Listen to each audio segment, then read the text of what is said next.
entrepreneurships, I think some of them are born and, they're natural entrepreneurs, and then some of them are forced into it. And I think I was the latter. I was forced into it due to some life circumstances at the time. But um, what's interesting about starting your own company is you just don't know what you don't know. Like there's Right. just so much to it. As much as I was fortunate to go to college and have a degree in construction management and work for a big firm and work on some very significant projects, like, it's one thing to maybe have bits and pieces of the operation, right? Maybe you understand the field and the superintendent side. Maybe you understand the estimating side. Maybe you're in accounting, purchase orders and the contracts. It's a lot different when you have to actually think about the entire business itself. Yeah. And, how do you do business development? How do you have cash flow, right? How payroll and, benefits for your team, company culture, like, these marketing strategies and, how do you perform and avoid risk and the legality of it. So, in construction, there's so much risk, right? We're trying to Yeah. mitigate that risk. We're trying to forecast being profitable at the same time. Our tail gets longer with every project, and we have to warranty those for a long time. How does that come back to bite us if it does, if we don't perform? You're trying to manage these complex budgets and designs. Clients have their wish lists, which tends to always be very expensive. And yet you have to come to reality to budget and still perform financially where you can service them after they move in. So, there are these layers that when I started, I had no idea. I probably would have ran. I don't know. Right. I'm fortunate to be here now, but I think most people say if they really knew. yeah. If you really knew, I think there would be so much risk that you'd be like, I don't know if it's worth it. I'd rather just go work for somebody. Yeah, no, I totally agree. What I love about us having this conversation is I have this conversation all the time with design professionals, and that's primarily who listens to the podcast. Many of them know who you are already, but I think it's going to be fun to dive into your backstory a little bit because this is perfect example of that relatability.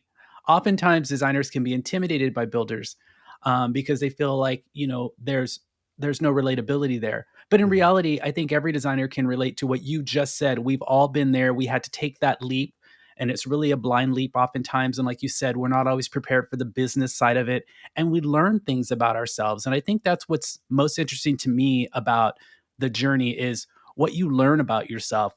What did you learn about yourself when you launched the business and became a business owner and became a leader?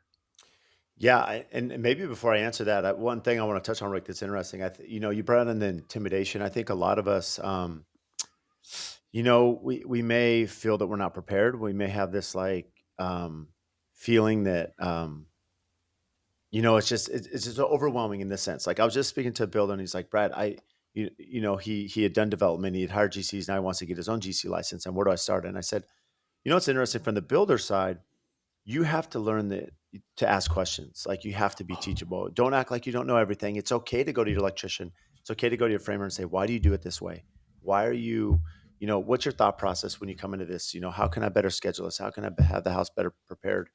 Ask them about details. And what's interesting, when I was young in my career, um, I think where my admiration and appreciation came for the design community. Beth McGehee with SB Design.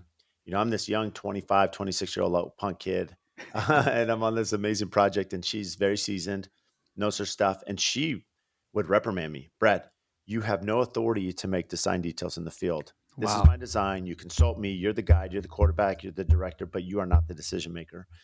And she was very firm with me. And she taught me a lot about my role as a general contractor, as well as um, appreciation for design detail, like stuff that I didn't know about the design world and how that played a role in construction. And I would ask her a lot of questions. And it's interesting because, from the design perspective, they may be intimidated by what the builder knows. But the thing is, like, there are a lot of conversations to be had about why we do certain things, why things are selected instead of being combative. And the more we become inquisitive and ask questions, I think the better success we can have, and the quicker growth.